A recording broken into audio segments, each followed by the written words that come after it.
If you know anything about me or my channel, it's that I have the most mogul male room temperature Twitter friendly takes you've ever heard. In fact, I would never say anything to make anyone upset. Blue Lock is the best sports anime by far, and it's not even close. The margin between it and the rest of its peers is so inconceivably large. It's like watching Kyoto versus those random bandits, plus Gojo versus Jogo, multiplied by Mihawk versus Zoro with a tiny ass butter knife. It is literally, and I don't mean literally as in figuratively, I mean literally, completely and utterly unparalleled. Sorry, I'm not too sure what that was, but it sounded like facts to me. Unlike regular action shonen where many shows are in high regard of the community, sports anime is a very top-heavy meta controlled by a few good shows, like Haikyuu and Hajime no Ippo. I said good shows. And even in this landscape, Blue Lock completely shattered through the barrier and is definitely in contention for the top spot. Firstly, the animation is what you'd expect from a modern show. I can't award too many points here when its competitors are shows that were released when the internet still had a dial-up noise and phones the size of tissue boxes were the cutting edge of technology. But to its credit, Blue Lock resisted the temptation to become a hyper-modern ungo bungo budget flex like many other modern shows, and instead has a distinct and recognizable style. Completely flat backgrounds are used a lot. By isolating the subject, it intensifies the emotions of each scene and subsequently makes them more impactful. But the animators are being paid too much to slap a white background on everything and call it a day. Well, probably not, but the show would effectively become a PowerPoint presentation if there was nothing else. The aura of each character is utilized quite well. By attaching a color to each individual character, it becomes their synecdoche.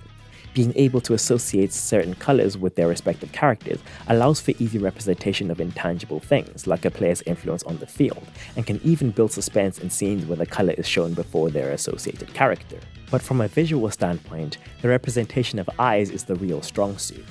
As soon as we see the eyes of the characters, we know exactly where their headspace is. These eyes show normal, rational, and calculated thinking. These eyes show determination and drive to win. And these eyes are the balls to the walls Deus Ex Machina f*** it people and you say run to the queue. Essentially, it's when the true egotism of the character begins to show. Their eyes immediately justify their decisions, whether they be calculated and planned or extremely risky and selfish. It's a classic example of show, don't tell. The show isn't just a pretty face and a skinny waist. The idiosyncrasies of the style add a recognizable artistic twist and assist in the interpretation and experience without over-exaggerating every action and cranking the saturation to 4000%.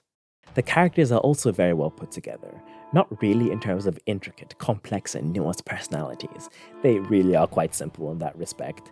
Realistically, every character has one or two defining traits. Church, pretty boy, Bakugo, sly bastard, glam, anxiety, pretty boy but less likable, and superhero death. But the characters are very consistent. All the characters come with a set of advantages and disadvantages that manifest themselves in different situations. Baro has a superiority complex nearing the point of delusion. This helped him control the field and score the most goals in the first selection, but greatly hampered his ability to create a chemical reaction in the second selection. It doesn't feel like the final boss is suddenly weaker now that you've unlocked him as a playable character. The individual strength of each character is not the only aspect to take into consideration. How they work together and how the other team works against them greatly affects the overall productivity of the team.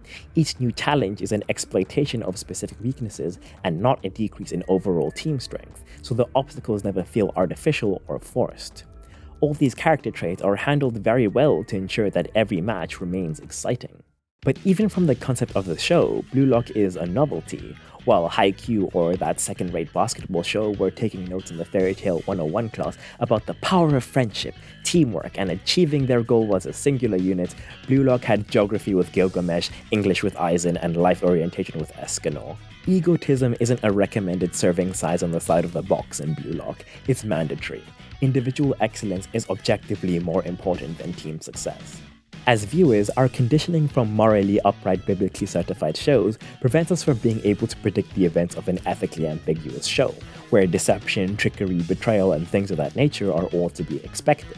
There is no precedent on which to base our predictions. It's an entirely new landscape. For the first time in a long time, I was completely unsure as to how things would play out, particularly in the second selection, and that genuine uncertainty makes everything that much more exciting. And finally, my favorite aspect, the foreshadowing. To be fair, foreshadowing is typically a very strong aspect of sports anime, but even then, we urgently need to check Munayuki Kaneshiro's vitamin D levels because he seriously needs to go outside and touch some grass. To start off, the sheer amount of layers is brilliant. I would make a cake joke here, but that would be half-baked. Each episode contains multiple hints to something in the future, ranging from things that will appear in the next episode up to 7 or 8 episodes in the future. Every concept is given ample time to marinate in our minds, so that when it actually has plot significance, the integration is seamless. But even with so many layers, it's never obvious as to what is actually foreshadowing. In the preparation room for the game against Team W, a joke was made about playing a game down a member, but the betrayal was just as shocking when it actually happened. In some cases, it's impossible to distinguish between casual conversation and clever foreshadowing. And even when you can tell that there's foreshadowing, you never know what is being foreshadowed. We knew that the random pass to Kunigami was alluding to something in the future, but if you claim that you could pinpoint spatial awareness as Isagi's weapon from that short scene, you're seriously not impressing anyone. It's just me and you here, you don't need to lie. The foreshadowing makes the entire show feel like one continuous progression that is constantly expanding, and is executed almost to perfection, which is why it's my favorite aspect. So yeah, the modern visuals, consistent characters, novel concept, and crispy foreshadowing are done very well, but realistically, that's not enough to be considered the best sports anime. Everything so far has been the garnish to make the meal look and taste better, but it's still lacking the substance. Good concepts with no substance to fill the gaps isn't enough to make a show good. A show can't be good in theory. Yeah, I'm talking about Evangelion. What are you gonna do about it, huh? I will take every opportunity I am given to slander that glorified dumpster fire. If there are 1,000 Evangelion haters, I am one of them. If there was one Evangelion hater, it is me. If there are no Evangelion haters, I am dead. This is the hill that I have chosen to die on. But unlike that narrative mess, disaster, calamity, cataclysm, Blue Lock actually has something to anchor the individually strong aspects, and that is Isagi himself. Isagi perfectly reinforces all the themes of the show because he represents everything that Blue Lock stands for. His rise to egotism has been exponential. He went from passing the ball in the most critical moments of the game to personally ending the career of one of his friends when enticed with the prospect of growth. Blue Lock intended to break down the, quote, typical Japanese teamwork mindset, unquote, and turn the players into egotists, and Isagi was the first person to run towards the door. Understanding that he would have to crush the dreams of 299 other talented players, he pressed on for his own selfish gain. But despite this, from the perspective of the viewer, Isagi is just a normal guy.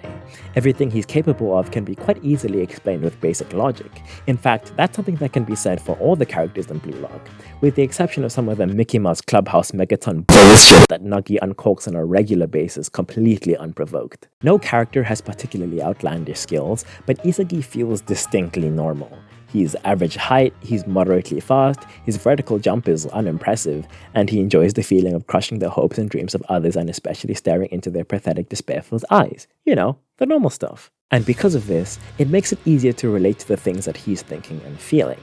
Throughout the matches, we often come to the same conclusion he comes to and subsequently empathize with his despair when nothing is working. Similarly, we're able to share his hype when he finally makes a breakthrough. Listen, I know, an ungodly amount of time is spent showing Isagi thinking. You could start a family, read the entire of One Piece 37 times, and mathematically solve chess all before Isagi realizes that a striker is going to shoot the ball. He got me! But whether you like them or not, it's these scenes that make the show entertaining.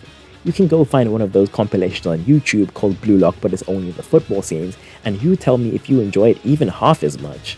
Being able to understand Isagi's perspective at any given moment, particularly the critical ones, gives the moments meaning, context, and most importantly, impact. It allows us to immerse ourselves in the moment and experience it as he does. All the emotions feel more real because fundamentally, he's not that different from the viewer. He's just a normal guy always finding a logical and understandable way to stand out from the other players on the pitch and rise to the top. We are seeing how the Blue Lock process transforms an average Joe into a world-class superstar. And lastly, Isagi brings out the egotism in those around him. Isagi was the cornerstone that brought together Team Z. He was what changed Nico from a supporting role to the main goal scorer.